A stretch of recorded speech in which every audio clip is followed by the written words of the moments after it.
Arad. Kevin Zawarski et Florent Burillon, c'est notre troisième et dernier combat de cette soirée de Shows Fight à Montélimar. Et bien voilà, toujours cette belle soirée de Montélimar avec donc Kevin Zawarski face à Florent Burillon. Zawarski, pantalon bleu avec les bandes blanches. Quant à Florent Burillon, il est en pantalon noir. Et on l'a vu depuis le début, des combats qui vont très vite, avec des combats abrégés, avec des KO. Ah oui, oui. Vraiment très dynamique. Comme quoi on s'engage en Shows Fight. Voilà, Ah oui. c'est ce que j'allais vous dire. Discipline très très dynamique. Et là, premier problème que vous pouvez constater, c'est la différence de taille entre les deux. Ça va être peut-être un peu compliqué pour Florent Burillon. Il va falloir qu'il avance, il va falloir qu'il casse la distance pour aller chercher son adversaire.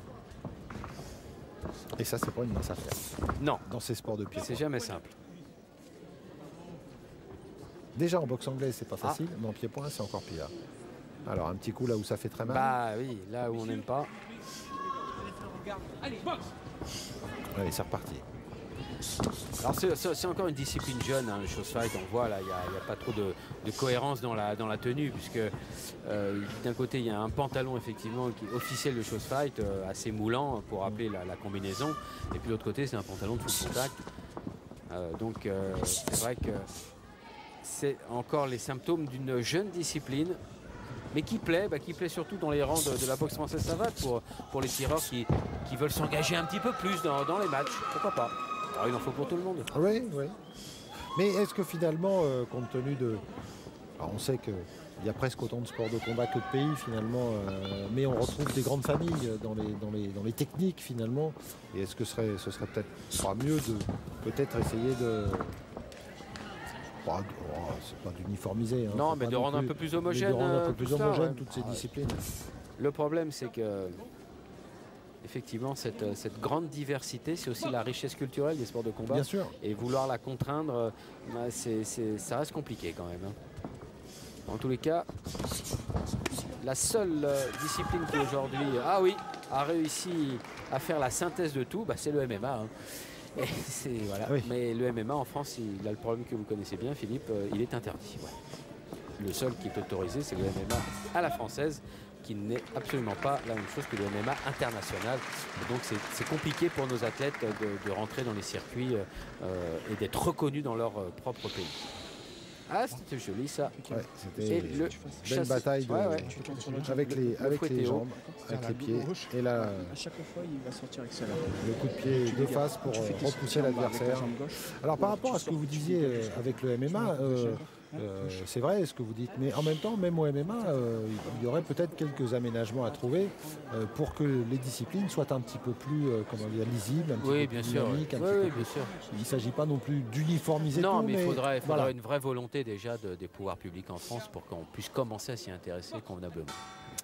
Et ce n'est pas le cas, disons-le clairement. Deuxième round de ce combat entre Kevin Zawarski et Florent Burillon. Une première reprise qui a été assez équilibrée, hein, Jean-Paul, entre les deux. On a vu de beaux échanges sur les coups de pied haut. Alors on vient de voir les fameux chassés bas. Hein, chassés bas. Ces coups de pied de côté qui viennent casser la cuisse, ça fait très mal. Et là, c'est la deuxième fois qu'il prend dans la coquille. Ouais. Bon, en même temps, elle est faite pour ça, la coquille. Hein.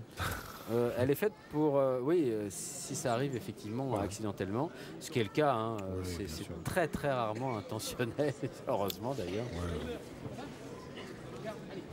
De toute façon, la plupart de tous ces combattants sont des gars plein de fair play. Ouais. Donc c'est même pas la peine d'imaginer que ça puisse être autrement. Attention, un coup de pied médian qui est arrivé. Oui, il était bien fait dans les côtes.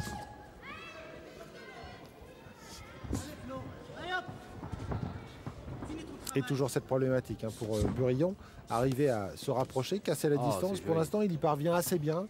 Il arrive à toucher son adversaire. Il arrive à trouver quelques ouvertures. Et à chaque fois, il en profite. Finalement, il a un bon coup d'œil en même temps. Hein. Voilà, encore une fois, avec la feinte, il s'est approché. Ça lui permet de travailler avec les poings et de terminer avec ce coup de pied. Un combat très stylé. Oh là. Et ouais, ça commence à fléchir un peu là sur les jambes. Ils sont élégants tous les deux. Vous parlez de combat stylé et ils sont élégants. Hein.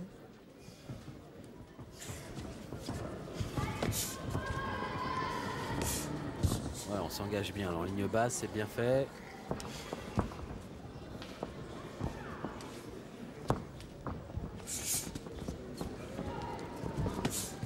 Et toujours en bas pour remonter en haut. Bien varier les niveaux de frappe.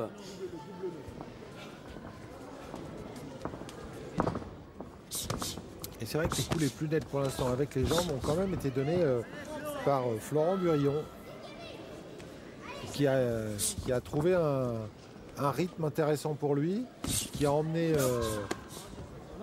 son adversaire Kevin Zawarski dans une routine qui pour l'instant lui est plutôt favorable. Et il a résolu assez bien ce problème de distance, pouvoir s'approcher, pouvoir gêner son adversaire. Et finalement, à contrario, eh bien, le grand Zawarski n'est lui plus du tout à sa distance. Et ça le gêne. Qui recule. On va aller écouter dans les coins. Il va essayer de t'emmener à la faute sur les circulaires, sur les low kicks. D'accord. Tu te fais pas choper. D'accord. À la limite, s'il te passe, tu finis avec un revers tournant. D'accord. Tu l'as pas fait. Tu l'as pas fait. Ils sont où les là, ils sont où les mids, ils sont où les mains, ils sont où les contre-attaques. Travaille, Flo.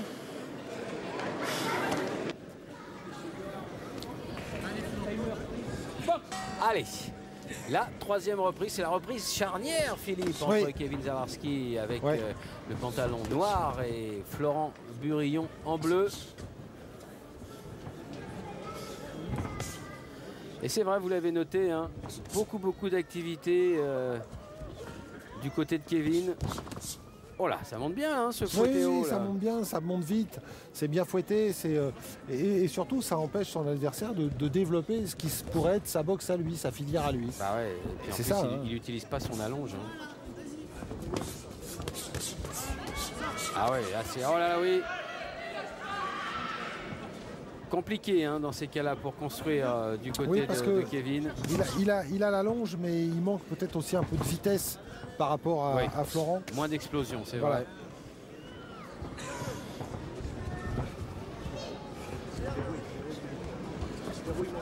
Et on l'a bien entendu dans le coin d'ailleurs, hein, son entraîneur qui lui disait où sont les pieds, où sont les poings. Bah voilà. Où es-tu en quelque sorte. Il a failli nous chanter Patrick Juvet. Où sont... Non, ça n'a rien à voir. Oui. C'est une autre époque. C'est l'époque de la vraie savate. De la vraie savate. Du temps des brigades du Tigre. Voilà, c'est ça. Et encore, voilà. Oh oui, la belle sortie avec le médian. Ah, et c'est sûr, hein, il y a une activité, une précision, une boxe plus fluide du côté de il lui manque juste un petit peu de mieux visser les points à Kevin. Kevin Zawarski, oui, c'est vrai.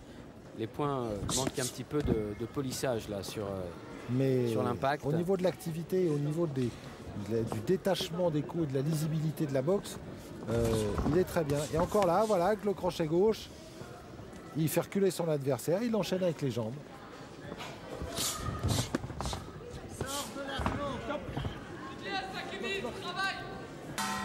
Ah, c'est compliqué hein, cette fin de troisième reprise pour Florent Burillon qui effectivement a été un petit peu à la dérive là en fin de round. Alors le ralenti là, avec ce beau fouetté figure et puis les attaques de Kevin Zawarski. Alors on voit bien que les coups sont pas trop bien vissés, mais il est drôlement efficace. Hein. Alors on passe directement à la cinquième et dernière reprise, Philippe. Bon bah, si vous voulez. Bah voilà, c'est comme ça. Si vous voulez. Avec donc toujours ce petit avantage toujours, hein, pour Kevin Zawarski. Et en plus, on a l'impression qu'au fur et à mesure que le combat avance, Florent Burillon finalement reste sans réplique. On a vu. Bah là, il a essayé ce long frontal. Là, il a essayé sur le frontal. Hop, le coup de pierre tourné. Là, il a essayé sur le frontal, mais juste avant, il en a pris 3 sans réagir. Tout à fait. Il y a le revers tournant qui était joli, mais qui n'a pas abouti pour Kevin. Il se désaxe pour les fouettés bas. C'est trop lent. Hein. Ça démarre pas assez vite du côté de Florent. Crochet du gauche, ouais. Et encore l'enchaînement, ça se termine par le coup de pied.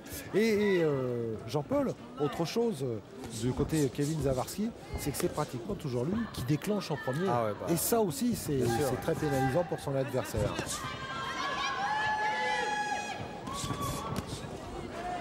Avec Kevin Zawarski qui est soutenu là par une bonne partie du public.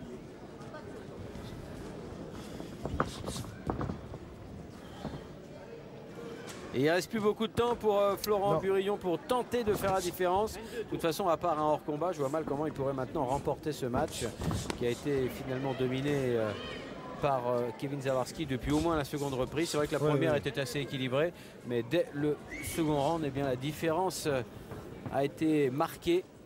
Oui, par sa vitesse, par son engagement, il a réussi à résoudre ce problème de distance, à s'approcher, à frapper, à faire le combat, et finalement à s'imposer comme celui qui avance, qui frappe en premier, qui déclenche en premier, qui est le plus efficace, qui est le plus lisible. Et il continue jusqu'au bout. Et Florent Burillon aura été toujours avec un petit coup de retard. Alors à moins qu'on se soit trompé, hein, mais normalement voilà, un beau revers circulaire, mais il n'était pas assez vissé au sol par la jambe d'appui. À moins qu'on soit trompé, donc toute logique, c'est Kevin qui devrait... C'est terminé pour le Shows Fight. Très très belle soirée donc à Montélimar. On se retrouve la semaine prochaine pour l'actualité du fight. Et puis restez très très branchés car au mois de mai il y aura aussi de très belles rencontres, notamment le choc des légendes, le traditionnel événement qui est organisé sur l'île de Vannes à Saint-Ouen par le RM Boxing et son patron Rachid Sadi. Et puis il y aura également l'Urban Boxing à partir du 19 mai. L'Urban Boxing, ce très grand et bel événement au Dôme de Marseille. On en reparle très bientôt dans Fight, bien sûr. Au revoir.